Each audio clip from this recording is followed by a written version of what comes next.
Like और subscribe करें और बेल आइकन दबाना ना भूलें। नमस्कार, कृति भूमि न्यूज़ में आपका स्वागत है जी। आज हमारे साथ जुड़ चुके हैं निवारण सेवा सिद्ध आश्रम के जो महात्मा जी हैं, महंत श्री हुक्मचंद जी। यात्रा के बारे में हम जानते हैं कि वो क्या कहना चाहेंगे, उन्होंने कब ये समाज सेवा शुरू की है और आज यहाँ पर कहाँ कहाँ तक की सत्संग आती है। सबसे पहले मैं आप लोगों का धन्यवाद करना चाहूँ जो आप यहाँ तक पहुँचे। मेरी तरफ से और मेरे गुरु महाराज की तरफ से भावना है मेरी कि आप लोगों के लिए शुभकामनाएं। परमपिता परमात्मा आप लोगों की आशा मुराद पूर्ण करें जो आपने यहाँ तक आने का कष्ट किया। रही अगली बात कि इस खुखनी गांव के अंदर एक पुराना केर होता था और वहाँ एक सिद्ध जी का वास था। हिस्ट्री मेरी लंबी चौड़ी है जी, आप बताइए जरा। तो एक भैंस खोई गई थी मेरे पास से। मेरे गांव के अंदर जाट चौधरी रहते हैं जी। वो भैंस खोई गई तो लगभग एक हफ्ते तक वो भैंस नहीं मिली और गांव की पंचायत ना हमारे पिताजी के पास ज़्यादा से ज़्यादा समझ कर पुराने ज़माने में तो दंड लगाया 460 रुपये। उस ज़माने में 460 रुपया ऐसा बनता था जैसा 5-7 हज़ार रुपया बनता है। तो मैं अपने माँ बाप का अकेला हूँ और अकेला ही था। एक दिन में ये तो मेरे को पता नहीं चला कि भाई पंचायत ने फैसला क्या किया, मेरे पिताजी ने क्या दंड दिया, परंतु इतना जरूर है मैं पशु चराता था। पशुओं में से 10-11 बजे के करीब आया तो मेरी माँ ने रोना धोना शुरू कर दिया। मैंने खाना तो मेरे से दे दिया परंतु मैं खाना नहीं खा सका अपनी माँ का रोज सुनकर। तो मैं खाना छोड़कर दक्षिण दिशा की ओर निकल पड़ा और दिमाग में ये आई क्योंकि मेरी मम्मी ये कह रही थी कि भाई जो तो मेरे 5 बच्चे मर गए, जो तो भी मर जाता तो मैं संतुष्टि हो जाती। हरा चौधरियों की मैं 60 दिन हो खोई गई और 460 रुपये उन्होंने दंड लगा दिया और मेरी जितनी जेवर टोम थी सारी बेचकर पूरा नहीं पटा और भी उनके 200 रुपये देने बाकी रह गए। तुम्हारे लिए क्या होगा? तो इस बात को मैं खूब गंभीर सोचकर निकल पड़ा घर से और दिमाग में ये बात आ गई कि भी जब मेरे से इतना बड़ा नुकसान हो गया, भैंस तो मिल गई, दोबारा घर में आऊँगा और नहीं भैंस मिली तो मैं घर में नहीं आऊँगा। तो दक्षिण की तरफ निकला। हमारे गांव का रकबे का नाम बेली बोलते थे, बेली रकबा है और उसके साथ साथ नदी चलती है। जब मैं नदिया के पास गया एक चौधरी करम जाट, करम उसका नाम था, बल्कि अभी वो शायद 4 महीने पूरा हुआ। वो मेरे को मिला और उसने कहा कि बेटे इस दोपहरी में किधर चल रहा? मैंने कहा कि जी ऐसे ऐसे करता चौधरी महाराज की भैंस खोजने के लिए जा रहा। उसने मेरे को बहुत मना किया कि फ्लड आया हुआ है और नदिया को पार कैसे करेगा तू, गाँव में वापिस जा। तो बहुत दिल के अंदर जद्दाई थी, मैंने उसकी बात टाल कर फिर भी मैं उस नदी में जाकर अपने सर के ऊपर बात कर मैंने नदी में छाड़ लाई। तैरना जानता था, तैरकर पार हुआ तो मैं क्या देखता हूँ 1 किले की दूरी पर जैसे 1 किले की इधर लाइन और उस किले की इधर दूसरी लाइन के ऊपर एक संत छोटे से रूप में मेरे को दिखाई दिया और मैंने सोचा कि भाई ये गाँव में जाने वाला था, आगे इसको नदिया चढ़ी देखी और शायद है ये जंगल में से आया, इसी ने कहीं भैंस देखी हो मैंने वो किले वाली लाइन छोड़कर और सीधा उसके गाड़ी जाने की कोशिश करी। जब मैं उसके नज़दीक गया तो घास खड़ा था, उलझ कर मैं जो गिरा तो लगभग 4-5 फुट का फासला था। संत जी पीछा थे और मैं उसके आगे जो गिरा दौड़ के ऊपर, उसने मेरे को उठाया। वो छोटी सी यानी कद जो था उसका लगभग बौने के रूप में ही था। एक लाल रंग की थैली उसके कांच में थी, चिमटा छोटा सा हाथ में था और उसने भाज कर मेरे को उठाकर मेरे से कहने लगा, बेटा क्या बात है। मैंने ये सारी बात उससे कह सुनाई भी, ऐसे ऐसे करके मेरे पास से भैंस खोई गई और इसलिए मैं यहाँ खोजने के लिए आया था। महाराज आपने कहीं देखी हो तो बताओ। तो उस संत ने मेरे से और कुछ नहीं बोलिया। उस लाल बागड़ी में से जो कांच के नीचे थैली थी, एक चांदी की चुमन्नी निकाल कर मेरे हाथ पे रख दी। और जब उसने वो चुमन्नी मेरे हाथ पे रखी तो मैंने कोई होश नहीं थी। वहाँ से मैं दौड़ रहा था, खेत बहे थे, भादवे का महीना था। तो मेरे को ये महसूस जरूर हो रहा था कि पसीना पसीना मेरा शरीर हो रहा था। कपड़े मेरे सर पे ही बंधे थे। लगभग आधा घंटा मैं दौड़ता रहा तो हमारे गांव के नज़दीक एक बैसक पड़ती है, उसमें बहुत बड़ा बड़ा गन्ना था और उसके अंदर नदिया का पानी बह रहा था। लगभग उसमें ये आदमी का तागड़ी तागड़ी पानी चल रहा था ये गन्ने में। तो जिस टाइम में यहाँ आया गन्ने के अंदर और झुंझू में गन्ने में चलता रहा, गन्ना बहुत बड़ा बड़ा था। झुंझू में वहाँ से चलता रहा तो पानी कम होता चला गया। तो थोड़ी दूरी के फासले पे गन्ने का शोर होया, बहुत तकड़ा एक मड़ाका बजा। तो मैं वहाँ बहवान हो गया।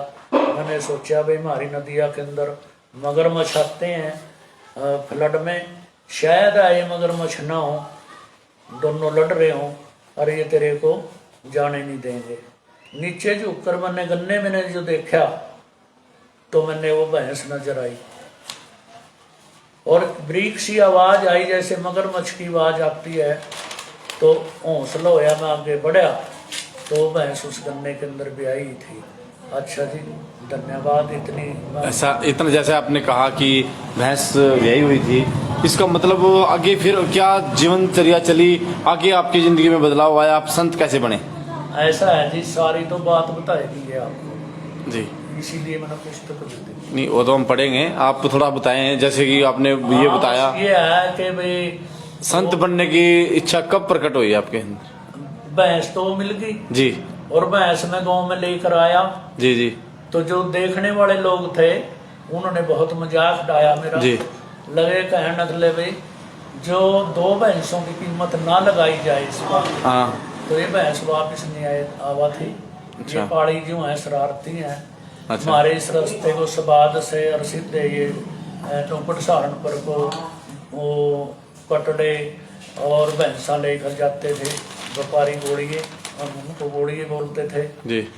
तो भाई इन्होंने तो उनको बेच दी होगी। यानी कि आपके ऊपर आरोप भी लगे? आरोप लगे, पूरे आरोप लगे, सारा गांव आपके से अलग हो गया? अलग हो गया। तो आपको गांव से बाहर निकाल दिया गया? नहीं, या फिर गांव में रखा गया? नहीं, तो उसमें फिर ऐसा होया जी, क्योंकि मैंने भैंसान का मालक के घर छोड़ दी जी। और जो लोगों के पशु में चराता था, मैं किसी के पास से कोई नाज मजदूरी नहीं लेता था। जी। क्यों, मेरी भावना थी कि अपने घर के जो पशु थे उनको चगाता था। जो कि मेरे पास लेकर आया उन्होंने कहा कि जी हमारे भी चगा दे, चलो भाई चगा दिए। 100 पशु मैंने चगाए हैं, पाड़ी था जी। इसी के बार में कभी रोटी लेने नहीं गया, कभी नाज लेने नहीं गया, फ्री सेवा थी वो भी।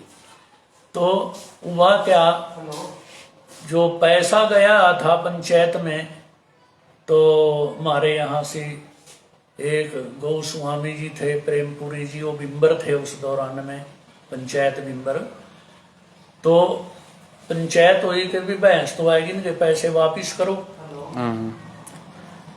तो वापिस करने में जो उसका मामा लगता था चौधरी इंद्र, उसका नाम था, बलजोर सिंह उसके बेटे का नाम था, एक बेटे का नाम वो जिसमें बलजोर के भाई का क्या नाम था मास्टर का? जसमेर। हाँ, एक का नाम जसमेर था। तो वो इंद्र चौधरी जो था उसने वैष्णव श्यामलाल को तोड़ का गन्ना बोया था पहली बार। उस गन्ने के बीच में उसने टेस्ट के बारे में लाल मती जीरी लगाई थी 4 बीघे, और वो भैंस क्या करेगा थी, नदियाँ पार करके उस गन्ने में वो ब्यागी, उसने कटड़ा दे दिया, और रात में वो बीच में जो गन्ने की जीरी थी उसने खाया करा थी, और दिन में वो अपने बच्चे के दौरा रह करा थी। न शोर था न सरका था। जब मैं गाँव को के अंदर भैंस लेकर आया तो वो चौधरी दरजाट जो था वो बाथरूम करने के लिए निकल रहा था। मेरे दिल लगा कहन भाई कहाँ से मिली है भैंस? में आया तो हमारा सैने में बाबा लगता था। माँ बाबा जी ये नदी के पार आपके गन्ने के बीच में ते मिली। उसने उसी टाइम रुका मारे अपने बेटे को बुलाया बलजोर सिंह को, ले कहन भाई ये तो जी मर का लड़का ये कह रहा कि भाई यहाँ से ते मिली और वो जीरी देख का फ्लड उतरने के बाद हमने जीरी देखी। उन्होंने कहा कि ना अब चलो, तो वो जीरी देखने गए दिन में उन्होंने आगा वो जीरी जो थी सारी की सारी खाई मिली। तो जब वो रात में पंचायत हुई, चौधरी लगे कहन के भाई हम तो अपना जीरी का दंड लेंगे इस पते, भैंस इस पते खोई गई। अच्छा जी।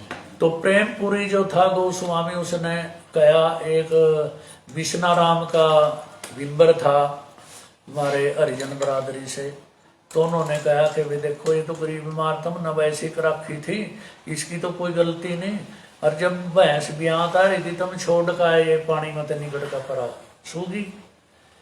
तो जी ये सब भी बात करते, चलो पैसा हमारे पिताजी का वापिस हो गया, और इससे 1 महीने के बाद तो मैं गार्ड के अंदर पढ़ा था, और ये जो हमारे गांव के गटरिया लोग थे 3 बाहे मेरी नदी के पड़ते थे, उनका वो खजूरों डाल का कच्चा पुल बना देते थे जी। तो इनकी बकरी बुकरियों के पैर गलजे कराते सर्दी के महीने में, 12 मासी ये नदी चलाती। तो मैं एक दिन गवाड़ में पड़ा था, तो रात में वही संत आया। जब वो आया तो उसने मेरे से कहा कि बेटा क्या सोच रहा? उस दिन मैं किस सचोपंज में था, एक हमारे पास गऊ थी, रावगढ़ गांव से मैंने वो आनी थी, मेरी मासी जी ने दी थी बच्ची, वो मैंने बड़ी कोशिश करके पाली थी। तो जे एक मेरे पिताजी ने गुंथड़े से भैंस ली थी, तो उनके बारे में वो बयाने वाली थी। मैंने उन ये सोच रहा था भी ये बछड़ी तो दे बच्चा और भैंस दे कटिया कुलिया, तो बहुत बढ़िया होगा। ये मेरे को लगन भी लग रही थी, सोच भी रहा था, और समय भी 12 साढ़े 12 का था रात के। तो वही संत मेरे पास आया, लगा कहन बेटा क्या सोच रहे? मैंने देखा भाई ये संत तो इन पुलों पर आया होगा, नदी में तो इसका अभी हाल तरांद है, तो इन पुलों पर पार करके जो आया तो इनकी सेवा के लिए कुछ करना चाहिए। और पल्लियाँ जो थी सर्दी में डांगरों के ऊपर टांगने की, मैंने एक पल्ली नीचे बिछाई, मैं लाया कर। पहले तो मैंने कहा कि भाई मंजे पर बैठ जो जी, वो लाया कर, नहीं बच्चा मंजे पर नहीं बैठे करते। नीचे मैंने बिछा दी पल्ली, उस पर बैठ के मैं भी नीचे बैठ गया। मैंने कहा गुरु जी मैं घर जाऊँ, उस टाइम चाय चूहे को तो जाना नहीं थे लोग, तो मैं दूध लेकर आऊँ। लगा कर नहीं, मैंने सब कुछ कर रखा और आप बैठो। क्या सोच रहे थे? मैंने कहा जी ये सोच रहा था ये गौ बच्चा दे दे और भैंस कट्टी दे दे, और तो कुछ थी नहीं दिमाग में कि जाओ कल को ये 11 बजे भैंस भी आएगी, कटिया देगी, और शाम को गौ भी आएगी, ये बच्चा देगी, जैसे आपकी समझ में है। तो उसने ये बात कही, और ये कहने के बाद मैंने ये पता नहीं कद तो संत गया और कद में मंजे का पड़ा। सवेर हुई, सवेरी मैंने ऊपर चढ़ गया, और मेरे अंदर ये डर था भी कभी पिताजी आ जा और तेरे ऊपर पर गाली गलोच देंगे, वो कहेंगे भी तो रात ना तो इधर उधर जागता रहा, तो ये सवेरे इतना पशुओं का घास भी नहीं दे रहा। इस भय में मैंने ऊपरली ठाका तो खूंटी पे रख दी और जी घास तोड़ी तोड़ी पाया तो मैं घर पहुंचा। घर थोड़ा दूर था बगड़ा, तो मैं पैदों बैठ कर रात की बात को सोच रहा था भी ये क्या था, ये संत कौन था, मैं पढ़ा कब मंजे पर। तो इसी बात में था तो मेरे पिताजी लगे कहने भाई तुम क्या सोल बोल रहा, तो क्या बात है तेरे लिए, मेरे को बता।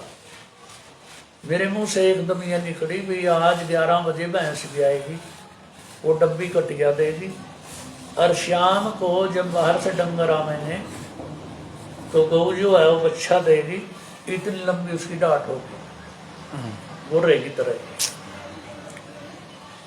तो उसने मेरा एक धड़ाक मारा मेरे पिताजी ने, लेकिन झूठ ही बोल रहा तड़की तड़की, लोग तो रब का नाम ले तो झूठ बोलने पर खड़े हो गया। अच्छा, भैंस तो अभी हाल 2 महीने नहीं भी आंदी, मैं चुप। तो जी समय आया 10-11 बजे का, तो हमारे पास क्यों मैंने तो पशु उसी दिन छोड़ दिए थे चिकाने जिस दिन मेरे पर डंड लग गया था।